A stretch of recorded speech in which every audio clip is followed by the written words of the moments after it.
cómo te haces de las entradas, ni siquiera tenés que pasar a buscarlas, así que es así de sencillo.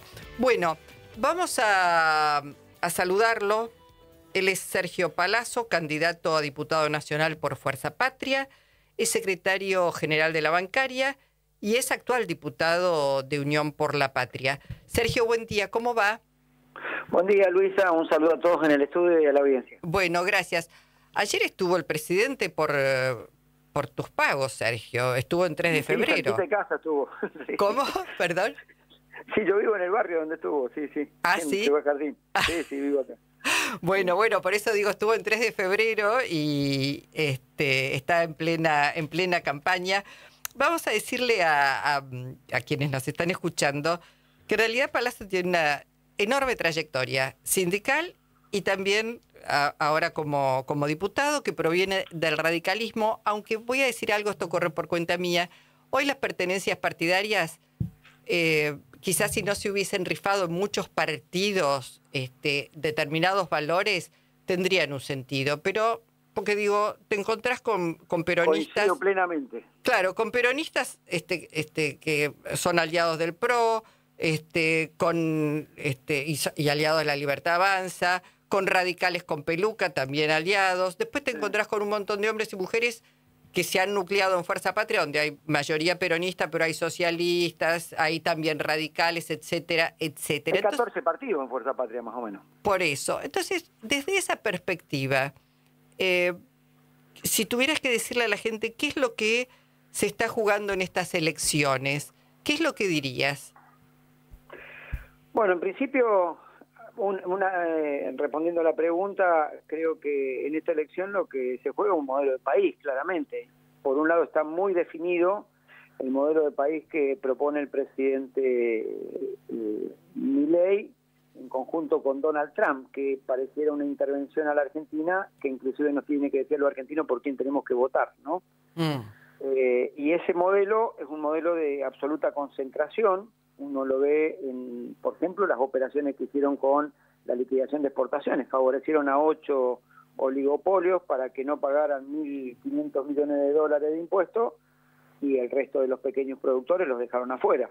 Ese es el margen de país. Lo hacen con los jubilados cuando los dejan en los márgenes sociales, lo hacen con los trabajadores cuando sus salarios van detrás de la inflación, lo hacen con el presupuesto universitario cuando dejan a los pibes sin esa hermosa igualdad de oportunidades que les genera la educación pública, y lo hacen con las personas con discapacidad cuando cruelmente deciden no aplicar una ley que inclusive su propio veto ha sido rechazado en el Parlamento.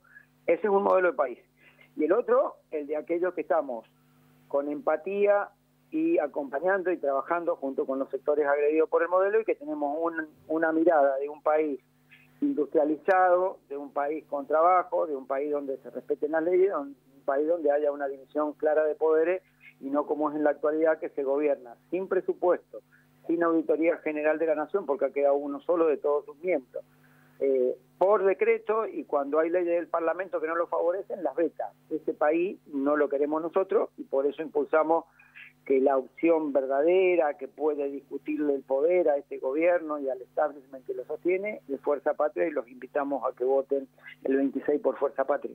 Ahora, Sergio, Milei pierde en septiembre en Provincia de Buenos Aires realmente por un puntaje que dejó a muchos y a muchas sorprendidas, que pensaban, bueno, vamos a ganar, pero no por esta diferencia. Y en aquel momento muchos dijeron, bueno, Milei va a tomar nota, esto está diciéndole que tiene que modificar el rumbo económico, político. Y Milei lo que ha hecho es redoblar en realidad la apuesta cuando uno ve lo que está pasando, además con una entrega de soberanía brutal. Milei, la noche de la elección de la provincia de Buenos Aires, hizo un paso de comedia cuando dice: hemos tomado nota, vamos a hacer una profunda autocrítica, y sobre cartón, y no habiendo pasado más de 30 segundos de esa definición, dice: pero el programa económico está escrito en piedra. Ese fue el término que usó. Está escrito en piedra, que es decir que no se modifica nada. Y si no se modifica nada, ese plan económico es el que nos ha traído hasta aquí, con más desocupación, con más informalidad, con caída de ingresos, con represión, con entrega del patrimonio nacional y de los recursos naturales, y eso fue lo que votó la gente. Yo quiero aclarar que todo este tema que apareció de la falta de dólares, de la suba de la tasa de interés, de la intromisión de Estados Unidos, fue antes del resultado electoral de la provincia de Buenos Aires, y esas condiciones fácticas por las cuales perdió siguen vigentes y agravadas, con lo cual sostenemos que la elección tiene que ser una elección importante para la oposición, que seríamos nosotros en este caso, que con claridad expresó un discurso contrario a las políticas de Milei. Acá nadie habló de dialogar sobre este modelo económico que tanto mal nos trajo. Se habló de confrontar con ese modelo económico y la gente votó eso y aspiro a que siga votándolo. ¿Imaginás una diferencia de cuánto a favor, en este caso, de Fuerza Patria, supongo? Mirá, cada elección es distinta. Nosotros tenemos algunos sectores que antes estuvieron con nosotros y hoy no están, qué sé yo, Grey, ponele, no sé, no suman mucho, pero algo se te decrece por ahí. Hay que tener en cuenta también que ellos tienen sus divisiones, hay que tener en cuenta que tuvieron un candidato vinculado a los narcotraficantes, y eso también tiene su impacto, así que esa evaluación será sobre el final, pero vuelvo a repetir, las condiciones fácticas por las cuales se votó en contra siguen vigentes. Ellos están con este enamoramiento que tienen del endeudamiento. Ellos nos dicen que nosotros romantizamos la pobreza porque asistimos a la gente que tiene necesidad, y en realidad es una actitud de asistirla, que es lo que le corresponde al Estado, pero ellos tienen un romanticismo con el endeudamiento y esas fotos con Trump y todo eso, que lo que buscan es que los que no lo fueron a votar a ellos los vayan a votar, pero yo lo veo difícil que los vayan a votar siendo que son las mismas personas las que afectó. Él ganó con votos de los trabajadores, de los jubilados, de los jóvenes. Y cuando yo veo que los jóvenes siguen sin trabajo, que los jubilados cada vez cobran menos y todavía les pegan y los lastiman porque protestan, y que los trabajadores han perdido el 20% de su poder adquisitivo desde que subió, no veo que tengan muchas ganas de ir a votarlo. ¿Qué rol ves que está jugando Provincias Unidas? Siempre hay espacios por el lado del medio y que tienen aspiracionalmente son una cosa, pero luego en los hechos no termina siendo una fuerza electoral con potencia, siempre pasa. No es nada nuevo, ya ha pasado antes. Acá claramente hay dos modelos definidos, que son el de Milei, por un lado que lo expliqué, el nuestro por otro lado que lo expliqué, y en el medio están ellos que a veces por ser localistas y no pertenecer a un proyecto nacional terminan no siendo nada porque son un ratito cada cosa. A veces tienen acuerdos con nosotros para generar mayorías parlamentarias circunstanciales porque algún tema no les conviene, no les gusta o necesitan presionar, y otras veces terminan siendo funcionales al gobierno porque en la negociación algo le dan. Pero en términos electorales generalmente no son una potencia considerable que mueva la estantería de dos claros proyectos que hay. Sergio, estuviste con Jorge Tayana en la CGT, estuvieron allí hablando precisamente sobre lo que viene, que ya lo anunció Milei, una reforma laboral y tributaria, pero en tu caso además como sindicalista una reforma laboral. Uno siempre piensa, bueno, las leyes que tenemos quizás son leyes que habría que readecuar a la luz de también cómo se produce hoy la diferencia. Pero ¿qué es lo que ven ustedes en esta reforma laboral? ¿Por qué aparecen, digamos, diciendo no a esta reforma laboral? Bueno, en principio me resisto a que viniendo de ellos nosotros hablemos de reforma laboral. En todos los casos son regresiones del derecho laboral. Por definición idiomática, reforma significa mejorar algo, ¿no? Así que, y acá no hay nada mejor. En segundo lugar, son recetas atrasadas, perimidas y fracasadas. Doy claros ejemplos. Hubieron regresiones laborales durante el gobierno de Menem, durante el gobierno de la Rúa y durante el gobierno de Macri. En el gobierno de Menem, con semejantes regresiones laborales, la desocupación creció a más del 18%. En el gobierno de la Rúa finalizó con más de 22 puntos de desocupación, y Macri duplicó el desempleo que le había dejado Cristina, llevándolo casi al 11. Quiere decir que cada vez que estos proyectos aparecieron, para lo único que sirvieron fue para generar una mayor desocupación. Y a la inversa, cada vez que aparecieron proyectos como el de Néstor, que se fue con 7,5 de desempleo, como el de Cristina, que se fue con 5,2 de desempleo, o como Alberto, con pandemia mundial de por medio de salud, y la afectación en la economía se fue con 5,7, quiere decir que no son las leyes, quiere decir que es el rumbo económico que le da la es un modelo de un gobierno. Claro, además, durante ese periodo que te comenté, 2003-2015, Néstor y Cristina, no solamente el desempleo cayó, se generó empleo y se generaron nuevas empresas, se generaron 233.000 empresas en la Argentina, el 95% eran pymes de menos de 50 personas, y se generaron 3 millones, creo que 800.000 puestos de trabajo, de los cuales más de 2,5 millones eran del sector privado. Quiere decir que, por empezar, para discutir, no pongan como argumento, fundamento que esto va a mejorar el empleo, porque es lisa y llanamente mentira y empíricamente está demostrado. Y en segundo lugar, coincido en que hay que discutir las nuevas formas de trabajo, hay que ver cómo se laboralizan y se les da derecho a personas de las nuevas formas de trabajo, que pueden ser, por ejemplo, las plataformas, el impacto tecnológico sobre algunas actividades, cómo todo eso se empieza a darle un marco legal que hoy no lo tiene, o si lo tiene es muy flexible, muy escaso y no alcanza. Fíjate que el principal proveedor de transporte público del mundo no tiene un solo auto, que es Uber. El principal proveedor de contenidos literarios no tiene un solo libro en la estantería, que es Google. El principal vendedor de cualquier producto a través de las e-commerce, que puede ser Mercado Libre, Amazon, no tiene una sola lata de arveja en una estantería.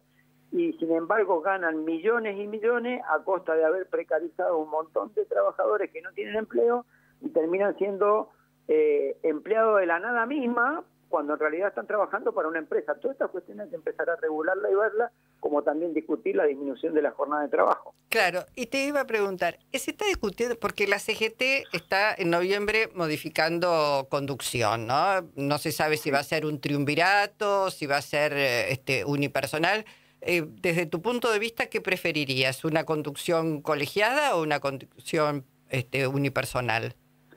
Yo he sido claro en el Confederal del otro día, cuando se habló para producir la convocatoria, mi organización, y en lo personal obviamente suscribo y estoy convencido de ello, tiene que haber un solo secretario general. Por tercera vez un triunvirato ya suena una transición demasiado larga, ¿no? No se trata de acomodar las fichas internas, sino que se trata de que tengamos una conducción unipersonal y que todos estemos detrás de esa conducción. En segundo lugar, tiene que tener un programa la CGT, no puede ser que vayamos detrás de la agenda de los demás. Y en tercer lugar, tiene que tener, a partir de la definición de Milei, que su plan económico está escrito en piedra y nos ha traído esta situación, tiene que tener una mirada confrontativa del gobierno y no de diálogo. Está claro que él no va a cambiar su programa económico, y este programa económico nos afecta a los trabajadores con empleo y sin empleo. Esa es mi mirada.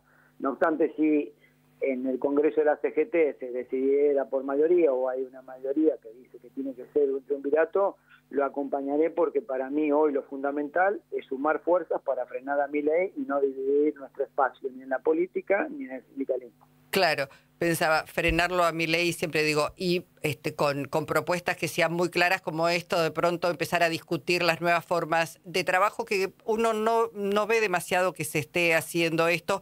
Y creo que, entre otras cosas, digamos, al peronismo no le ha ido tan bien últimamente, porque ha dejado de dialogar, ha seguido dialogando a través de las estructuras, con los trabajadores registrados, sindicalizados, pero en Argentina, con el grado de informalidad que hay un montón de gente que está trabajando y que no se siente representada. Es un serio problema ese. Mirá, según las estadísticas, por un lado abonando lo que vos decís, por otro destruyendo cualquier argumento que quieran para avanzar en una regresión laboral, en la Argentina, según la estadística, hay 21 millones de personas ocupadas, de las cuales 6 millones y pico están registradas a través del CIPA, que sería el empleo privado, y más de 3 millones, casi 4, dentro del empleo público. Quiere decir que tenés 9 millones y medio, 9 millones 600, 700 mil, ponele, de trabajadores registrados sobre una base de 21. Quiere decir que la reforma laboral ya la hicieron desde los 90 hasta aquí, porque si no, no habrían 11 millones, 12 millones de personas por fuera de ese circuito que hoy tienen ingresos, y que quedaron demostrados cuando hubo pandemia, que fueron las 11 millones de personas que fueron a pedir el IFE cuando se calculaba entre 2 y 3 que iban a ir. Quiere decir que por un lado la reforma está hecha y por otro lado está claro que nosotros tenemos que trabajar para encontrar que esas personas que tienen ingresos y no están registradas logren un proceso de laboralización y no deslaboralización como ellos pretenden. Ellos pretenden que los que tienen derechos vayan hacia el sector de la informalidad, que tiene distintas variantes, monotributistas sociales, emprendedores, autónomos, etcétera, y no que los que están fuera del circuito de registración entren en el circuito de registración. Creo que tenemos que llegarle a esos 11 millones de personas que vayan al circuito de registración y que inclusive esos aportes empiecen a servir también para mejorar la situación previsional de la Argentina. Sergio, ¿dónde está el oro del Banco Central? Bueno, hasta ahí. El otro día lo escuchaba a Olmos, el único auditor general de la Nación que ha quedado de todos, en la Comisión Revisora de Cuentas de la Bicameral, decir que ni siquiera a él le han contestado siendo el auditor general de la Nación, y que ya da por terminada toda cuestión epistolar y de intercambio de comunicaciones porque no le dicen, y que no puede cerrar la auditoría de los activos del Banco Central porque no le dicen a dónde lo mandaron. Bueno, yo he seguido con esto, estoy en una causa judicial, ya pasó por primera instancia, fiscalía, dictámenes, jueces de primera instancia, estamos ahora en la Cámara y el fiscal de Cámara acaba de emitir un dictamen diciendo que me tienen que dar todas las respuestas a excepción de la localización geográfica, que de todos modos todos sabemos que está en Londres, el oro argentino, lo mandaron ahí, ya todos lo sabemos, pero que el resto de las preguntas me la tienen que contestar todas, que para mí son vitales. Bueno, ahora tendrá que resolver la Cámara, en estos días se ha declarado competente la Cámara y ha unificado las causas, creo, porque eran 2 que yo le había abierto, y ya con el dictamen fiscal tendrá que emitir, no creo que vaya a decir algo distinto de lo que dijo el dictamen fiscal, sino ya sería un escándalo que hasta la justicia quiere ocultarnos dónde está y para qué se lo llevaron y qué uso le están dando al oro. Claro. Bueno, te preguntaba, porque además este gobierno no responde, la justicia a veces dictamina y tampoco le lleva la punta de la justicia, es como si viviéramos... en 2 estados paralelos, ¿no? Mira, yo creo que el gobierno no responde porque esconde cosas, y lo hemos visto casi obscenamente en este tiempo que lo escondían Esper y escondían los vínculos de Esper con el narcotráfico, donde se cansaron de mentirnos. Un día era el profe Esper, la honestidad del profe Esper, otro día era... él tendrá que dar explicaciones, otro día es, y si se le metió a un narco en la campaña, o viste que se cansaron de mentirnos. Entonces, el ocultamiento de información tiene que ver con los hechos delictivos por los cuales este gobierno es investigado. Yo sostengo que después de ver el raíz de hechos delictivos y de hechos de corrupción, este gobierno tiene más hechos de corrupción acreditados que meses de gobierno. Tenés el caso de las coimas de Landí, tenés el caso Libra, tenés el caso de los contratos del Banco Nación, tenés el caso de los sobreprecios en el PAMI, tenés el caso de los sueldos que le quedaban una parte, que entre ellos mismos se denuncian, se dejaban una parte del sueldo de la gente que nombraban en el ANSES, tenés el caso de la vinculación con el narcotráfico, puedo seguir enumerando barbaridades. Yo creo que el ocultamiento tiene que ver con la peligrosidad que sienten de ir presos. Es como si nos estuviera gobernando una asociación ilícita de mentirosos, de estafadores, de coimeros y de narcotraficantes. ¿Es así? Apoyado por los Estados Unidos, además. Bueno, los reyes de la transparencia se sacan una foto con gente que está seriamente cuestionada y denunciada, no sé. Pero lo de Estados Unidos, aparte, digámoslo con claridad, hasta ahora es un blef en la campaña electoral para recuperar el votante duro de la Libertad Avanza que no los quiere seguir votando. Porque si te dicen, mira, todo esto lo vemos después del 26, quiere decir que ya saben que pierden y quiere decir que Estados Unidos sabe que no va a poner un peso, porque van a perder, porque como dijeron que no iban a poner un peso, no lo pondrán. Lo que están armando es todo un show ahí espantoso, patético, con un presidente que va a arrodillarse ante el presidente de Estados Unidos, que va a una cena, no hay traductor, y después cuando le dicen, ¿quiere que le traduzca? No, está bien, dice el presidente de Estados Unidos. O sea, no le dan ni 5 pelotas, esto es espantoso lo que han hecho. Nunca vi una cosa tan aberrante. Está bien que hay veces que hasta se definía como relaciones carnales la relación con Estados Unidos, pero esta vez ya es demasiado, es una vergüenza que nos está haciendo pasar a todo el mundo este hombre. Bueno, es Sergio Palazzo, es diputado nacional por Unión por la Patria, es candidato por Fuerza Patria y bueno, el domingo que viene seguramente estaremos dialogando si es posible después de los resultados de los comicios. Sergio, muchísimas gracias por tu tiempo. No, gracias a ustedes, Luisa. Un saludo grande a toda la audiencia. Abrazo. Sergio Palazzo. Estás